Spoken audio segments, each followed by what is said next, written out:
dimana dalam hitungan detik tubuh reaktor 4 nih mulai meleleh ya Wak, meleleh, dan tidak berselang lama kemudian ledakan kedua juga jauh lebih dahsyat terjadi, diar lagi. Hai, wassalamualaikum warahmatullahi wabarakatuh. Terima kasih sudah klik video ini. Oke Wak, jadi di malam ini untuk menyambut hari Senin yang akan segera datang, seperti biasa aku akan kembali lagi menemani kalian dengan membawakan satu kisah sejarah yang sangat-sangat menegangkan dan juga menyedihkan Wak. Peristiwa yang akan aku ceritakan ke kalian ini merupakan sebuah bencana besar di bidang nuklir. Bahkan ini disebut-sebut juga sebagai bencana nuklir paling parah dalam sejarah Wak. Seperti yang sudah aku tulis di judul, malam ini aku akan bercerita tentang ledakan nuklir Chernobyl yang terjadi di Ukraina pada tahun 1986. Terima kasih yang sudah request pembahasan ini, dan juga sebelumnya aku mau disclaimer dulu kalau di video ini nanti akan ada banyak kali istilah dan juga penjelasan ilmiah yang berkaitan dengan nuklir yang mungkin masih asing kali Wak di telinga kita semua sebagai orang awam ini. Di sini aku akan mencoba menjelaskan secara runtut dan sesederhana mungkin supaya bisa dipahami ya. Jadi tolong simak juga baik-baik nih karena mungkin akan sedikit rumit gitu Wak ya. Tapi insya Allah bisa tersampaikan lah ke kalian dengan baik. Nah sekarang udahlah ya, dibanding lama kali intronya, kita langsung masuk aja ke cerita dari kejadian ini. Tanpa berlama-lama kita langsung masuk aja ke cerita. Kenapa diulang lagi? Ya udah, check it out.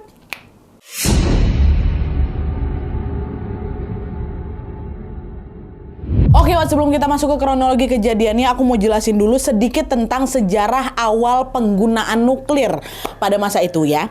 Jadi Wak, sudah sejak lama nuklir ini mulai dikembangkan sebagai senjata perang. Penggunaan nuklir dalam perang ini semakin populer lagi ketika di akhir Perang Dunia Kedua, di mana Amerika menjatuhkan bom nuklir di beberapa kota di Jepang, yaitu di Hiroshima dan juga Nagasaki. Nah setelah hancur lebur sama serangan bom nuklir itu, Jepang pun akhirnya mengakulah kalah, sehingga kemenangan Perang Dunia Kedua jatuh di tangan blok sekutu yang dipimpin sama Amerika gitu kan. Menangnya Amerika dalam Perang Dunia Kedua ini pasca menggunakan senjata bom nuklir akhirnya membuat negara-negara dunia pun melirik nih penggunaan nuklir sebagai sesuatu yang menjanjikan Wak. Alhasil setelah Perang Dunia Kedua itu berakhir, banyaklah itu negara dan negara di dunia ini mulai ikut-ikutan nih, mulai gencar juga melakukan penelitian di bidang nuklir gitu. Bahkan Wak, mereka ini juga tidak ragu untuk menginvestasikan uang negara mereka demi bisa mengembangkan teknologi berbasis nuklir. Nah, salah satu negara yang sangat-sangat aktif kali melakukan riset dan juga pengembangan nuklir pada masa itu adalah Uni Soviet. Hal ini pun semakin gencar lagi Uni Soviet lakukan setelah tidak lama kemudian pecahlah itu perang dingin antara Uni Soviet sama Amerika. Loh kok ada perang dingin nih Nadia? Perang dingin itu apa? Nih aku selipin lah sedikit informasinya kalau buat kalian yang belum tahu. Jadi Wak, pada saat Perang Dunia Kedua itu terjadi, Uni Soviet ini kan sebenarnya berada dalam satu blok sama Amerika, satu geng lah mereka kan, blok sekutu mereka nih. Nah setelah blok sekutu ini menang, Amerika beserta sekutunya menjadi negara adidaya atau negara besar nih yang sangat berkuasa kali lah pokoknya. Tapi setelah menjadi negara adidaya, si Amerika ini Wak ternyata malah menunjukkan rasa tidak sukanya terhadap kawannya, intinya terhadap Uni Soviet. Hal ini terjadi karena adanya perbedaan ideologi. Amerika ini kan merupakan negara liberal dan juga kapitalis kan. Mereka menentang Uni Soviet yang menganut paham komunis. Nah karena perbedaan ideologi inilah Wak, kedua negara tadi pun jadi bersih tegang. Padahal dulu satu geng ini. Nah ketegangan antara Amerika dan Uni Soviet ini kemudian melahirkanlah sesuatu yang kita sebut sebagai tadi itulah Cold War atau perang dingin. Jadi ini bukan perang antar senjata Wak, melainkan perang ideologi. Masing-masing di antara mereka, Amerika sama Uni Soviet ini saling berlomba-lomba lah itu Wak dalam menyebarkan pengaruh mereka terhadap negara-negara lain di dunia. Mereka berlomba dalam bidang politik, ekonomi, teknologi dan lain-lain. Dan salah satu bidang yang menjadi perlombaan mereka berdua apa? Nah inilah dia, pengembangan nuklir. Kemarin Amerika udah berhasil kan mengembangkan bom nuklir sampai dia menang tuh dari Perang Dunia Kedua kan. Sekarang Uni Soviet juga nggak mau kalah Wak gitu. Pengen juga dia membuktikan tentang tenaga nuklir yang mereka ciptakan. Itulah dia kenapa adanya perang dingin antara mereka berdua gitu ya. Jadi setelah Perang Dunia Kedua ada nih perang dingin, perang dalam kayak gitu. Macam perang sama-sama nggak mau kalah lah gitu, sama-sama mau unjuk kebolehan lah gitu. Nah sekarang kita balik lagi ya ke pembahasan teknologi nuklir. Nah jadi untuk mengembangkan teknologi nuklir ini, Uni Soviet pun mulailah membangun pabrik pembangkit listrik tenaga nuklir di salah satu negara bagian mereka, yaitu di Ukraina. Proses itu katanya dimulai pada tahun 1972 ketika Menteri Energi Ukraina yang bernama Bryukhanov mengajak para ilmuwan mereka untuk berdiskusi bersama tuh. Pada saat itu perekonomiannya Uni Soviet ini tidak sekuat Amerika tentunya, Wak. Alhasil dalam diskusinya si Bryukhanov tadi pun membahas tentang bagaimana ya cara kita supaya kita bisa mengembangkan nuklir dengan biaya yang lebih murah. Gimana nih? Ayolah diskusi kita yuk dah. Singkat cerita, mereka pun akhirnya sepakatlah untuk menggunakan reaktor nuklir jenis Bolshoi Moksnostiknalny. Nggak tahu lah aku gimana apanya Wak sebutannya. Yang penting kita ringkas aja lah dia jadi RBMK 1000 ya. Nah reaktor ini Wak dikenal sebagai reaktor air mendidih. Nah detail perbedaan antara reaktor nuklir jenis RBMK 1000 dengan jenis-jenis yang lain ini sebenarnya banyak kali Wak. Tapi yang jelas intinya dari segi bentuk dan material yang dibutuhkan untuk membuatnya, reaktor nuklir jenis RBMK 1000 itulah yang paling murah.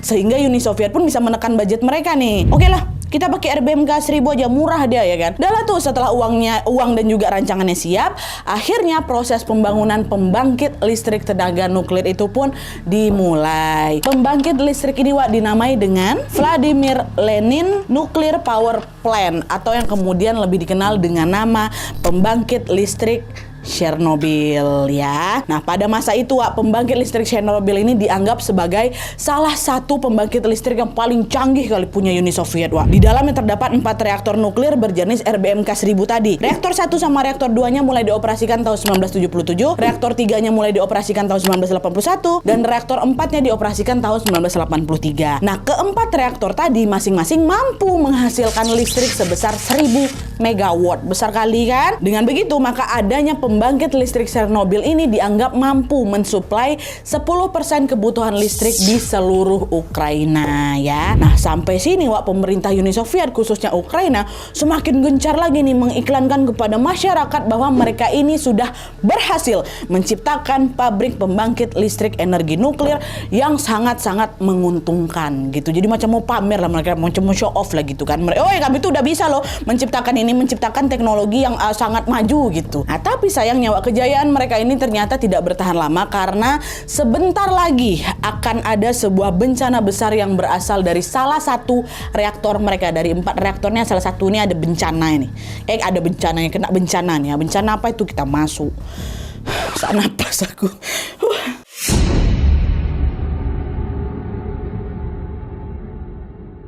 Jadi Wak, bencana nuklir yang akan aku ceritakan ini berasal dari kesalahan prosedur yang terjadi di reaktor nomor 4. Tadi kan ada 4 reaktor kan, 1, 2, 3 aman. Yang 4 yang bermasalah rupanya. Nah agar lebih mudah dipahami lagi Wak, sebelum aku membahas tentang kesalahan prosedur itu tadi, terlebih dahulu aku mau jelasin dulu ke kalian tentang cara kerja pembangkit listrik tenaga nuklir itu sendiri ya, biar ada lah bayangan kalian dikit.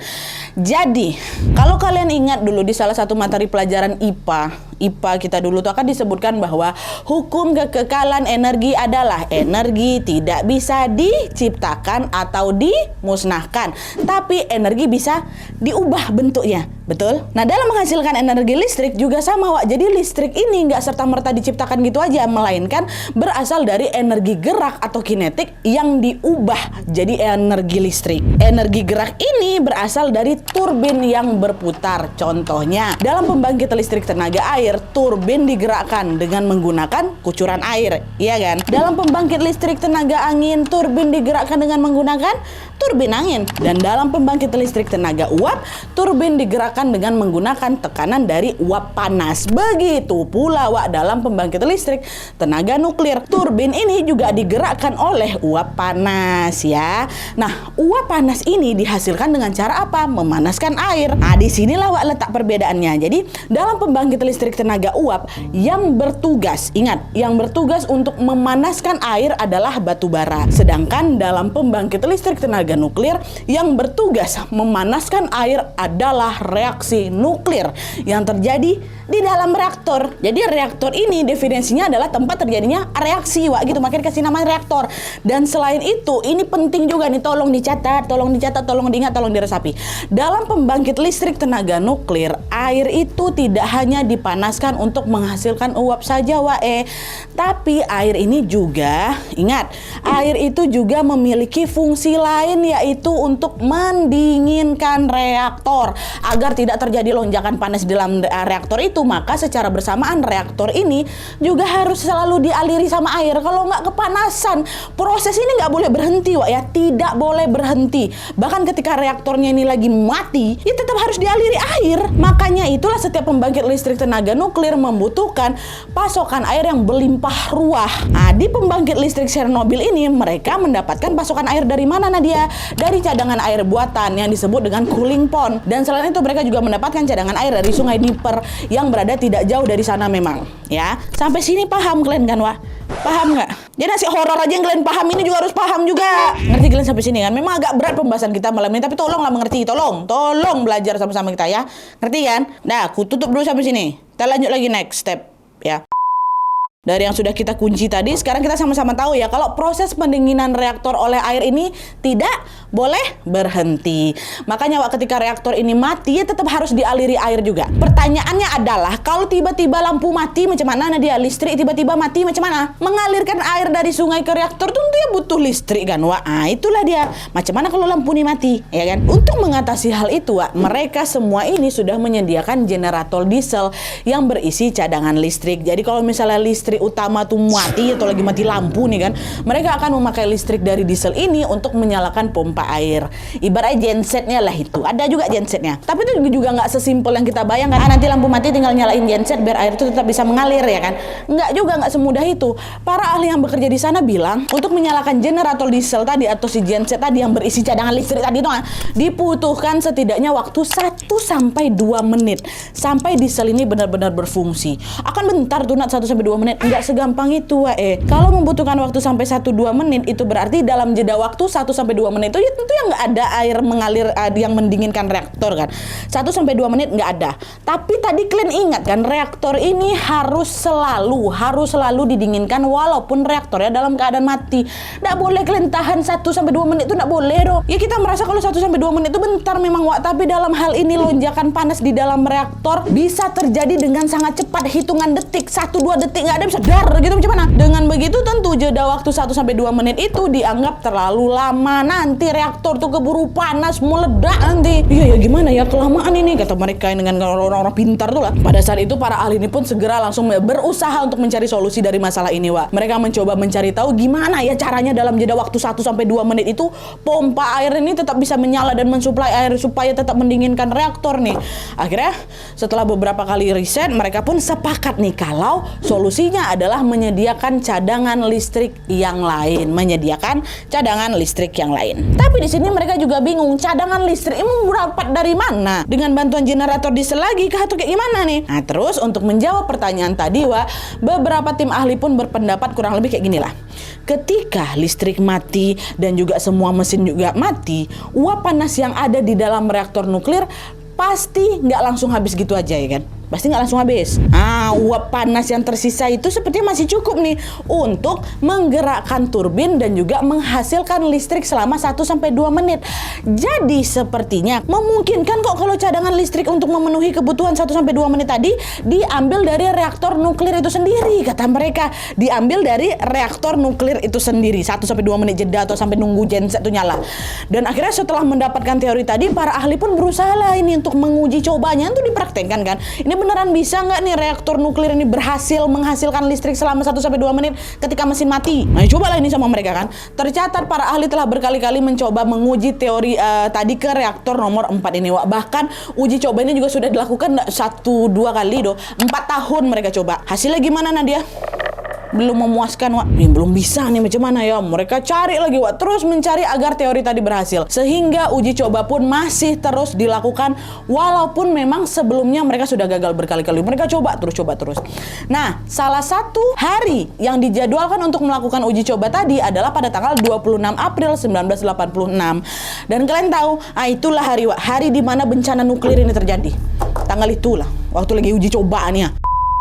Nah, jadi Wak, ini sedikit tambahan informasi dulu ya. Di dalam reaktor nuklir tadi ada 3 komponen utama. Yang pertama ada fuel rods atau bahan bakar nuklirnya. Terus yang kedua ada control rods atau batang kendali yang berfungsi untuk memperlambat terjadinya reaksi nuklir. Jadi ibarat kendaraan, dia ini remnya lah gitu. Terus yang ketiga adanya moderator yang berfungsi untuk mempercepat terjadinya reaksi nuklir. Jadi ibarat kendaraan, dia ini lah si gasnya gitu ya. Jadi ada bahan bakarnya, ada remnya, ada gasnya. Oke.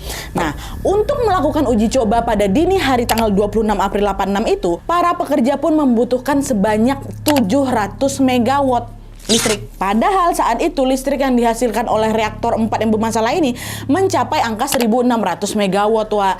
Akhirnya, tadi kan 700 yang disediakan kan, Wak. Para pekerja pun memasukkanlah lebih banyak lagi batang kendali atau remnya tadi itu, Wak, ke dalam reaktor 4 ini untuk memperlambat terjadinya reaksi nuklir supaya listrik yang dihasilkan juga makin sedikit, ya kan? Tapi setelah batang kendali itu dimasukkan, si rem ini dimasukkan, penurunan daya listrik itu terlalu drastis turunnya, Wak. Yang tadinya 1.600 megawatt turun jadi 30 megawatt. Namun daya listrik yang dihasilkan ini hanya sedikit. Akhirnya seorang kepala teknisi bernama Anatoly Stepanovic pun memerintahkan para pekerja ini, udah cabut lagi batang kendali yang tadi kalian masukkan ke dalam reaktor tuh, cabut lagi katanya.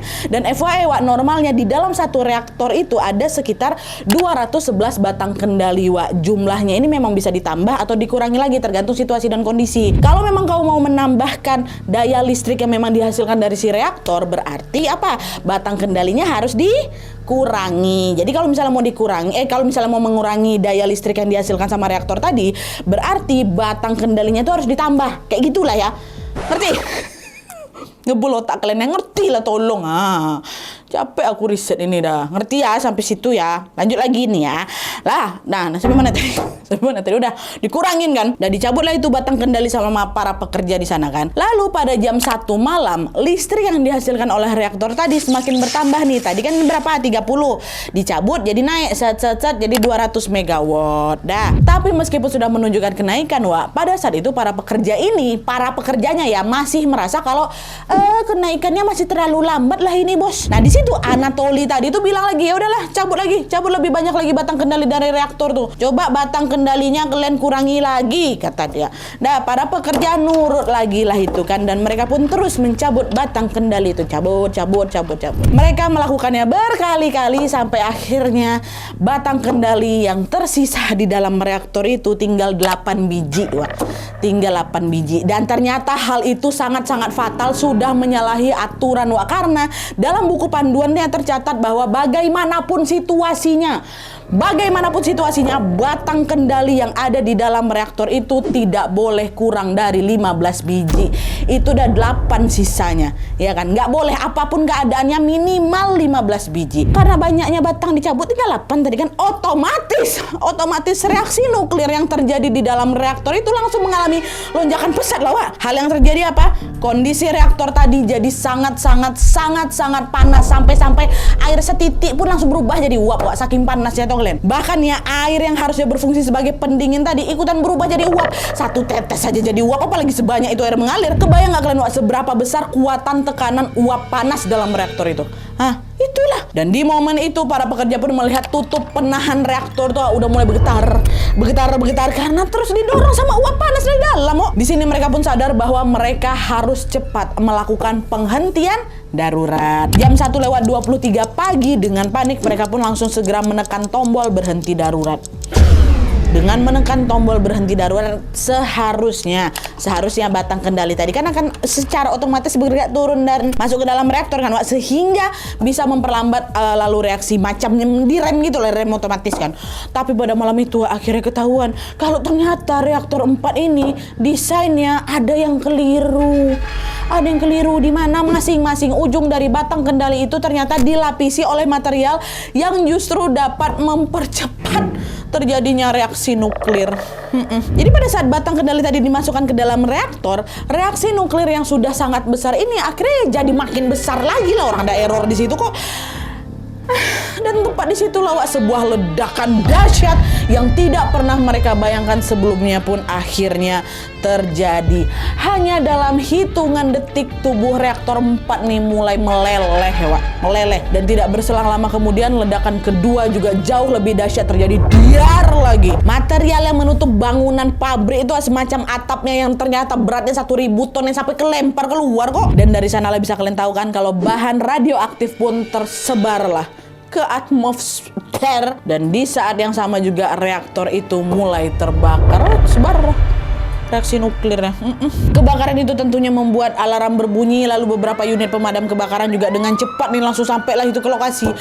Tapi ini halo, bukan kebakaran yang biasa, mohon maaf, ini nih reaktor nuklir yang kebakar nih, Alhasil apa yuk, api yuk nggak bisa dengan mudah dipadamkan, butuh waktu katanya sekitar 10 hari, Wak, sampai api itu betul-betul padam nih, Itu baru pada saat meledak ya kan, Wak. Yang lebih bikin pusing lagi apa dampak dari bencana nuklir ini kan, apa dampaknya masuk.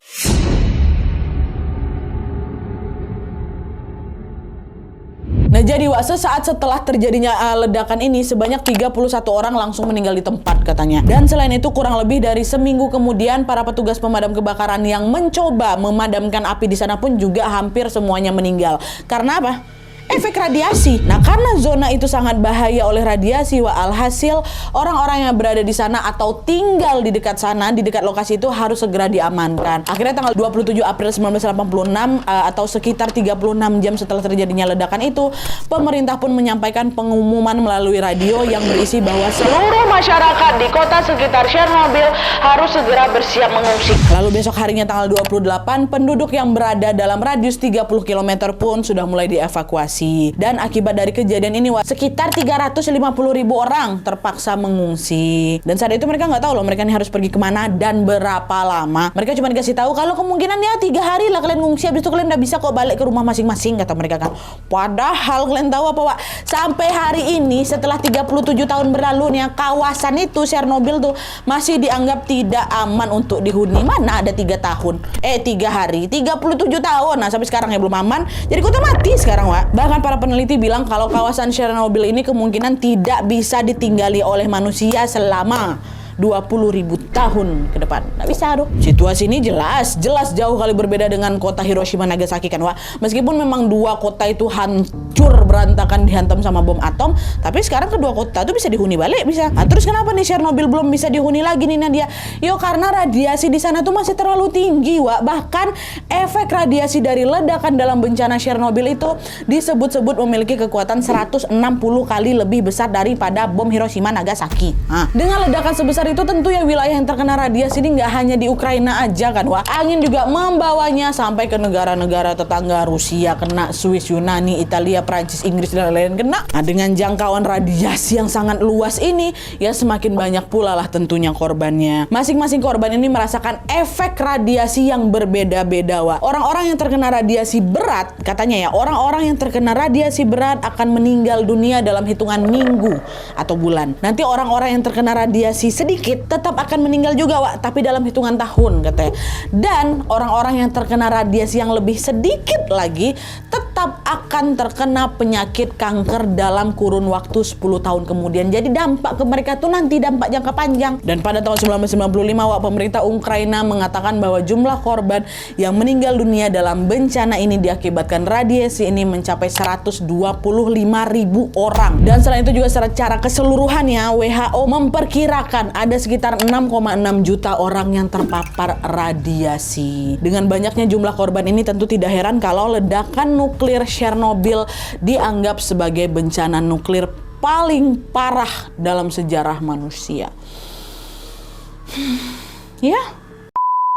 Oke Wak, jadi itu tadi cerita tentang bencana nuklir yang terjadi pada tahun 1986 di Ukraina. Sebenarnya ketika aku riset kejadian ini Wak, wah banyak kali sumber mencatat jumlah korban yang berbeda-beda. Tuh kalian, menurut pemerintah sekian ribu orang gitu, menurut WHO berapa, menurut sini berapa, oh beda-beda Wak. Nah kenapa bisa beda-beda? Karena memang tidak ada yang tahu pasti berapa jumlah korban dalam kejadian ini. Semuanya masih berupa perkiraan kok. Efek radiasi dari kejadian ini juga masih bisa dirasakan bahkan lebih dari 10 tahun lebih setelah kejadian itu Wak. Efeknya memang jangka panjang, jadi nggak nutup kemungkinan juga kalau seiring berjalannya waktu korban juga semakin bertambah, makanya nggak ada angka fix Wak. Tapi sini ada poin positifnya pula Wak. Poin positifnya adalah kejadian ini semakin menyadarkan banyak pihak untuk lebih berhati-hati lagi dalam mengembangkan teknologi nuklir. Jadi diharapkan standar keamanannya pun makin meningkat lagi gitu, ya kan? Dah, segitu aja lah video dari aku. Ngebul otak kalian kan? Jangan horor terus, kalian dengar ini, kalian dengar juga, tontonlah video aku hari Selasa. Nih aja hari Kamis saja terus selalu trending kita. Ini kita trendingkan juga lah hari Selasa, lebih serius, lebih capek lagi kami ngeriset yang hari Selasa nih waktu kalian. Sepi penontonnya, mati di situ bantai, buat riset selengkap-lengkapnya. Kita kasih ke Wawa yang setia hari Selasa nih. Ya kan, nyari KW, nyari memang ya muntap juga nyari KW itu, kadang cari-cari sampai terbelalak juga mata nih. Tinggal dirapikan. Ini yang nyari hari Selasa Wak, buka jurnal, buka artikel, dengar YouTube dulu berjam-jam, barulah dapat video kayak gini. Nggak mau kalian tonton loh. Kalian tahu yang hari Selasa tuh paling kecil tontonan, penonton aku. Nggak apa-apa, nggak masalah sama aku loh. Buat kalian udah nonton hari Selasa, standby selalu, I love you so much Wak. Makasih banyak ya. Oke Wak, jadi udah sekian dulu videonya. Terima kasih banyak yang sudah menonton. Kalau kalian suka video ini, klik like-nya. Jangan lupa komen di bawah untuk ide dan saran-saran untuk video selanjutnya. Jangan lupa nyalain notifikasinya supaya kalian tahu kalau aku upload video baru. And as always, jangan lupa untuk klik tombol subscribe supaya kalian sama-sama tahu informasi menarik dan menegangkan dari channel aku. See you next video Wak, bye.